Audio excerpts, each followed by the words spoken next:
नमस्कार साथियों। आज ये एडू ट्राइया नाम से एक बुक है। इसके करंट अफेयर्स 2019-20 जो भी है भी चल रहा है, तो जनवरी से फरवरी तक का ये हम वन बाय वन लेंगे। ठीक है।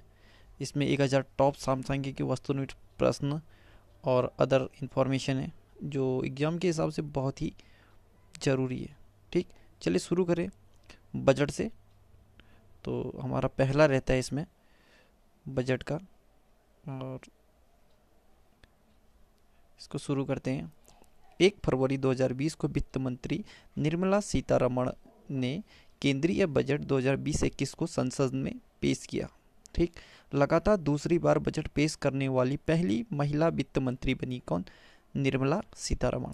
बजट 2020-21 पेश करते समय निर्मला सीतारमण ने तमिल कवि तिरुवल्लुवर की कविता सुनाई। ये बहुत इंपॉर्टेंट लाइन है कि पहली बार इस तरह कविता से शुरू किया गया बजट पेश।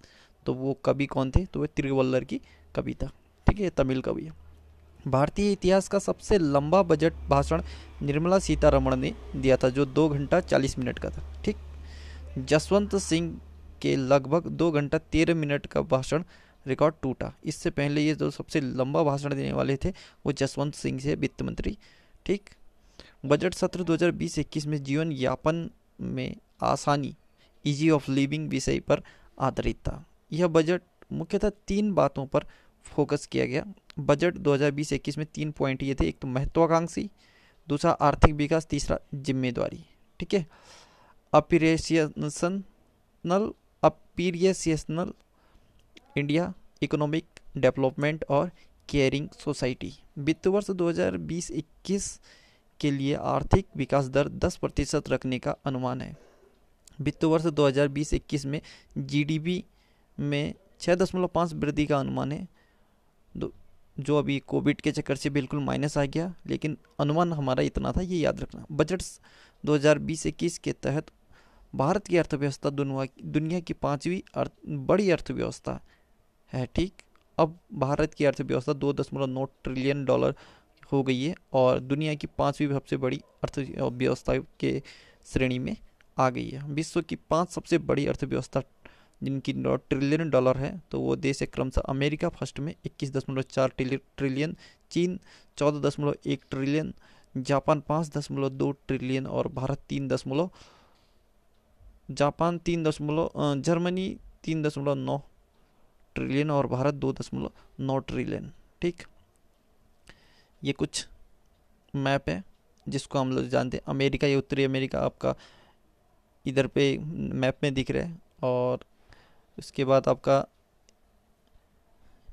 ये आपका उत्तरी अमेरिका हो गया। ठीक, और ये आपका चाइना हो गया। ठीक, उसके बाद आपका जापान है, ये जापान है, और फिर उसके बाद ये आपका आ गया जर्मनी, और फिर अपना ये प्यारा भारत। ठीक है, चलिए आगे बढ़ें। सभी आंकड़े ट्रिलियन अमेरिकी डॉलर पे हैं, तो ये आपको ज़रूरत नहीं है इतना। आगे होता है भारतीय अर्थव्यवस्था को 2025 तक $5 ट्रिलियन करने का लक्ष्य रखा गया है। बजट 2020-21 में इंजीनियरों को रोजगार देने के लिए 1 साल ट्रेनिंग और इंटर्नशिप दिलाने का ऐलान किया। बजट सत्र 2020-21 में सरकार ने किस इंश्योरेंस कंपनी की हिस्सेदारी बेचने की घोषणा की? तो ये थी LIC। ठीक, LIC। बजट 2020-21 के तहत स्टॉक एक्सचेंज के जरिए किस बैंक की पूंजी बेची जाएगी? तो ये IDBI बैंक की जो पूंजी है, जो स्टॉक एक्सचेंज के माध्यम से बेची जाएगी। बैंक में जमा राशि का बीमा कवर 1 लाख से बढ़ाकर 5 लाख रुपए कर दिया गया है। इस बजट में 5 नई स्मार्ट सिटी बनाने का प्रस्ताव भी है। ठीक, बजट 2020-21 के तहत किस शहर में जनजातीय संग्रहालय की स्थापना की? तो यह झारखंड की राजधानी रांची में की गई है। बजट 2020-21 के तहत कितने राज्यों में पुरातात्विक स्थलों के संग्रहालय को विकसित किया जाएगा? तो ये 5 राज्यों में, जिसमें हरियाणा, उत्तर प्रदेश, असम, गुजरात और तमिलनाडु है। यहाँ पर क्या करेंगे, जो पुरातात्विक स्थल हैं उनको संग्रहालय के रूप में विकसित किया जाएगा। ठीक, बजट 2020-21 में दिल्ली मुंबई एक्सप्रेसवे का काम कब तक पूरा करने की बात की गई? तो 2023 तक। 2025 तक कितने नए एयरपोर्ट शुरू करने की घोषणा है? तो 100 नए एयरपोर्ट शुरू करने की घोषणाएं है। बजट 2020-21 में तेजस की तरह कितनी प्राइवेट ट्रेन चलाने का प्रावधान है? तो 150। बजट सत्र 2020-21 में कितने नए रेलवे स्टेशन पर वाईफाई सुविधा देने की बात की गई है? तो ये शुरू करेंगे, तो 550 रेलवे स्टेशनों में जो नए हैं वहाँ पर वाईफाई सेवा शुरू की जाएगी। किसानों के जल्दी खराब होने वाले सामान को बचाने के लिए किस तेज परिवहन की शुरुआत की गई है? तो ये 2020-21 में की गई किसान रेल। जल्दी सामान जो खराब हो जाता है उसे ट्रांसपोर्टिंग करके फटाफट एक शहर से दूसरे शहर पहुंचाने के लिए किसान रेल की भी व्यवस्था की गई है। कृषि उत्पादों को राष्ट्रीय और अंतर्राष्ट्रीय तक पहुंचाने के लिए किस योजना को शुरू किया गया? तो ये कृषि उड़ान योजना। ठीक है। उसके बाद अगला आता है आपका बजट 2020-21 के तहत प्राकृतिक गैस पाइपलाइन ग्रिड को 16,000 किलोमीटर से बढ़ाकर कितने किलोमीटर किया जाएगा? 27,000 किलोमीटर। 2014-15 के दौरान भारत में कितना एफडीआई आया? तो 284 मिलियन डॉलर। ठीक। बजट 2020-21 में कर के लिए नए स्लैब जोड़े गए। तो ये है नई कर प्रणाली। आय जिनका 5 लाख से कम है उनको कोई कर नहीं लगेगा। 5 लाख से 7 लाख रुपए जिनका आय है 7.5 लाख उनको 10%, 7.5 से 10 लाख में आपका 15% और 10 से 12.5 लाख में 20%, 12.5 से 15 लाख में आपका 25% और 15 लाख से अधिक आय में 30% आपका कर निर्धारित किया गया 2020-21 में। ठीक। बजट 2020-21 के अनुसार दूध प्रसंस्करण क्षमता को 2025 तक दोगुना करने का है। बजट 2020-21 के अनुसार मत्स्य उत्पादन 200 लाख टन 2022-23 तक करने का लक्ष्य है। ठीक है। 2022-23 में जो मत्स्य उत्पादन है हमारा वो 200 लाख टन करने का है। बजट 2020-21 में निम्नलिखित योजना की चर्चा हुई है। तो ये वो योजना है कुछ, तो एक तो है निर्विक योजना जो निर्यात को बढ़ाने के लिए शुरू किया जाएगा, निर्विक। विवाद से विश्वास योजना, विवाद से विश्वास योजना ये मुकदमेबाजी में कमी लाने के लिए विवाद से विश्वास योजना, और निर्विक आपको निर्यात को बढ़ाने के लिए। और अगर पीएम कुसुम योजना केरोसिन और सोलर पंप की निर्भरता को दूर करने के लिए। ठीक। बजट सत्र 2020-21 के अनुसार 16 सूत्रीय एक्शन प्लान किस सेक्टर के लिए घोषणा की गई? तो ये कृषि क्षेत्र के लिए।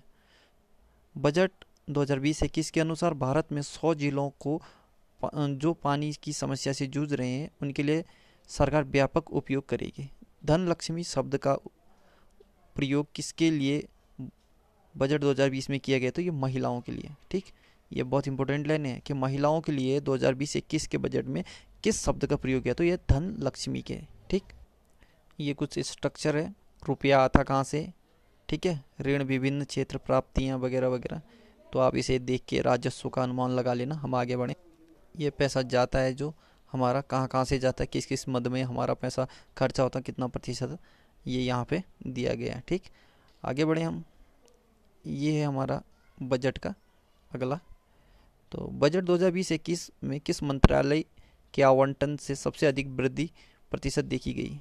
तो ये संचार मंत्रालय में सबसे अधिक वृद्धि देखी गई है। बजट 2020-21 के अनुसार सबसे ज़्यादा सब्सिडी देने का प्रावधान किया है फूड पे, मतलब सबसे ज़्यादा जो फूड वगैरह हैं उनमें सब्सिडी देने की प्रावधान है। बजट सत्र 2020-21 के अनुसार लड़कियों का नामांकन प्राथमिक स्तर पर किया गया है 94.32%, माध्यमिक स्तर पर 81.32% और उच्च माध्यमिक स्तर पर 59.7% लड़कियों का नामांकन किया गया। बजट सत्र 2020-21 में कौन सा कर समाप्त कर दिया है? तो ये लाभांश वितरण कर, डिवाइडेड डिस्ट्रीब्यूशन टैक्स, इसे समाप्त कर दिया गया है। ठीक।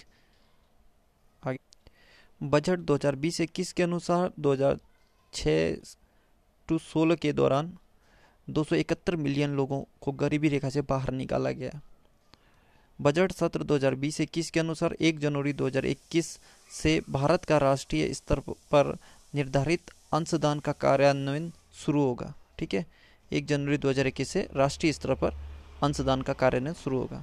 बजट 2020-21 के अनुसार बागवानी को प्रोत्साहन करने के लिए सरकार ने वन प्रोडक्ट वन डिस्ट्रिक्ट का समर्थन किया गया है। ठीक है, बागवानी के प्रोडक्ट को प्रोत्साहन करने के लिए वन प्रोडक्ट वन डिस्ट्रिक्ट्स जो योजना है उसको समर्थन दिया है। बजट सत्र 2020-21 के अनुसार भारतीय संस्थान विरासत और संरक्षण किस मंत्रालय के तहत स्थापित किया जाएगा? तो ये संस्कृति मंत्रालय। भारतीय संस्थान विरासत और संरक्षण ये संस्कृति मंत्रालय के अंदर 2020-21 के तहत जोड़ा गया है।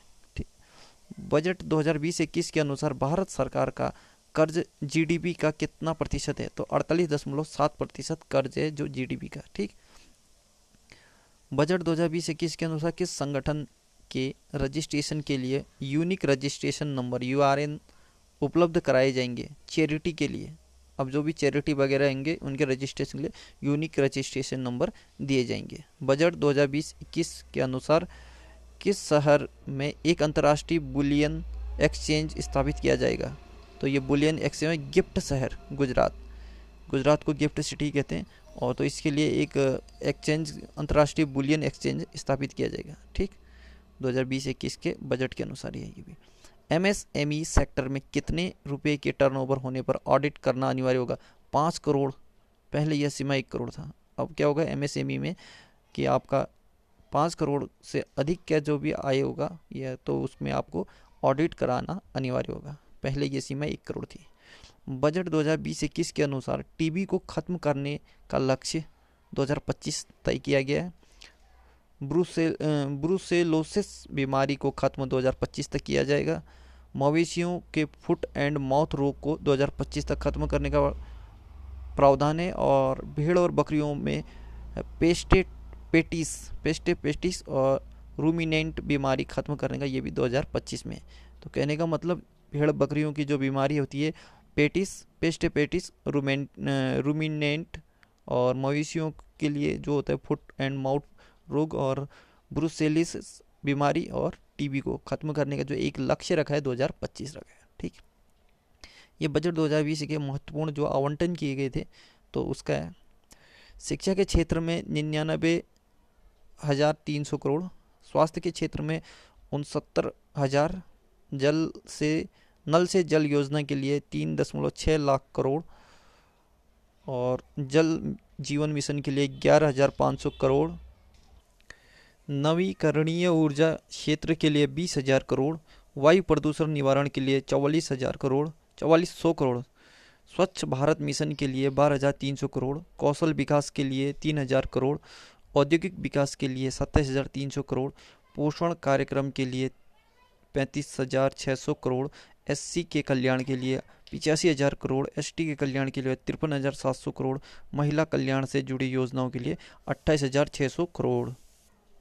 तो यार साथियों, ये बजट संबंधी कुछ विशेष जानकारी थी, इसे ध्यान से पढ़िए और ध्यान से सुनिए। इसको मैंने 1 बाय 1 करके बताया है, और जैसे लोगों को इसे शेयर करके बेल आइकन प्रेस करने के लिए उन्हें बताइए, और आप भी इसको ज़्यादा से ज़्यादा लोगों को शेयर करने की कोशिश करिए।